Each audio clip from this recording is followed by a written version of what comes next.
This is a workshop on using visual aids to improve communication skills in children. As adults, we all rely on visual helpers every day.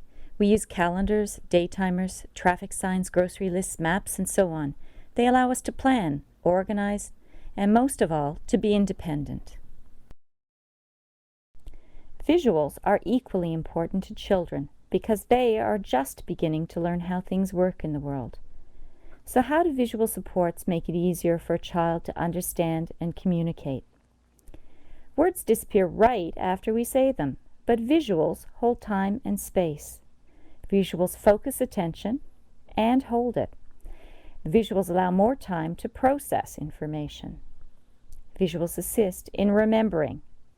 Using the same words every time a visual is shown teaches the child those words. So what do I mean when I refer to visuals? Anything we see that helps us with communication by giving us information with our eyes is a visual support. The type of visual that works best for each individual child depends on what is meaningful to the child. For some children, seeing a diaper in their parent or teacher's hands tells them it's time for washroom. For another child, being shown a photograph of a bus means I'm going to daycare. Line drawings, called picture symbols, are often used with children who understand that drawings represent items and actions. Children can be shown what's going to happen through visuals. You could have a schedule that shows the child eat lunch, wash hands, nap time. Always use the same word or phrase to describe each step and point to the picture as you name it.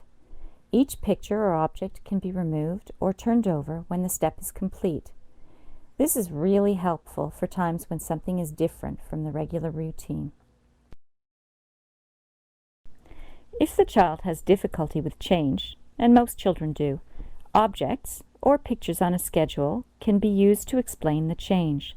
The child can be shown no nap, home time by changing the pictures while talking about what's going to happen. Similarly, the child may be shown activity changes such as no outdoor play, go to gym. This alleviates some of the stress caused by not knowing what's happening. The child can even carry the picture with him to the gym. There are many ways to use visuals to provide information to children, both for telling what is expected and to teach the steps required. For example, to help a child become more independent in hand washing, you can post pictures of each step in the washroom. Turn on water, get soap, wash hands, turn off water, dry hands, can all be taped above the sink.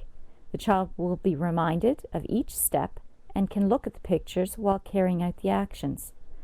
Always point to the steps during an activity when introducing new visuals to the child. To expand a child's play skills, you can use two visuals that show a new activity followed by a preferred activity. For example, if the child spends a lot of time playing with trains and you want him to learn to complete a puzzle, you could show first puzzle, then train. This lets him know that once he tries the puzzle, he'll get to play with something familiar that he likes. First then visuals usually increase compliance.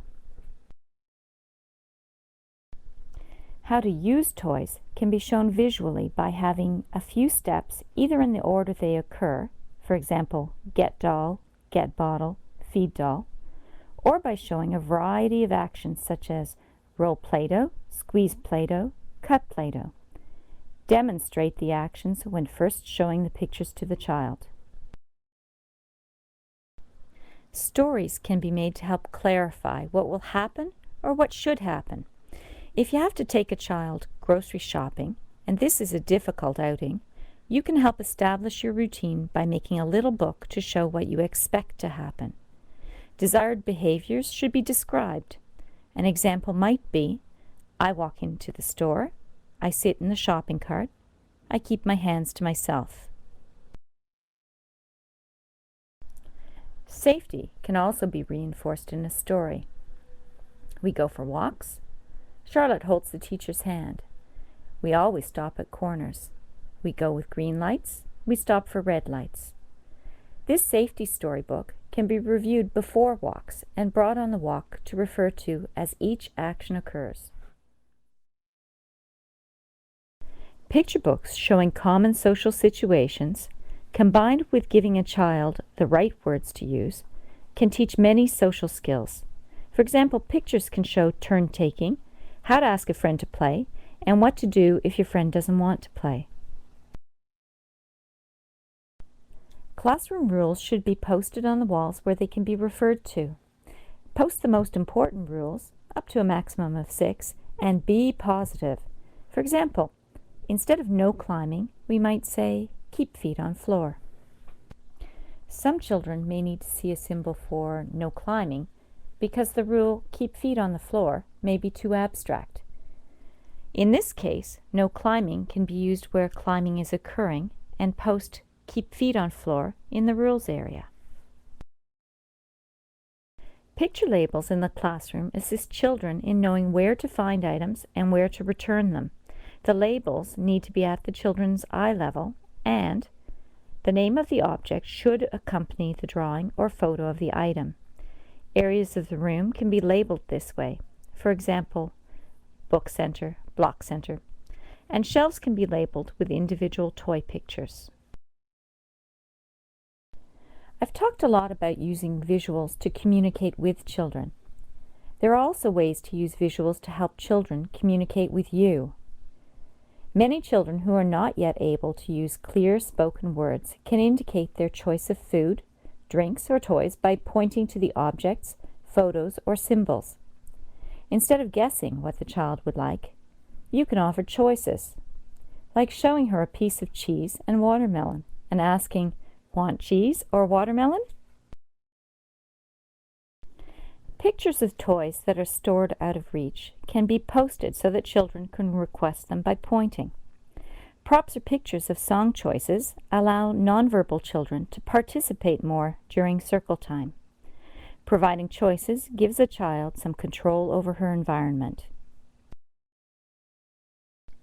Visuals can be used by children to tell their parents what they did that day. Activities are depicted on a chart. As the child completes an activity, he circles the corresponding picture. At the end of the day, the child can share the chart at home and can point to or name the activities he engaged in. Some teachers send the chart home with pictures of evening activities on the back for the child to circle at home. This approach provides a starting point for a conversation. Visual communication can have great results. Children are less anxious about events because they know what to expect.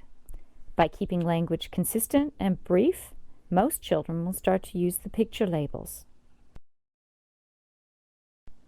Using visuals to develop play skills, social skills, and self-help skills builds independence and positive self-esteem.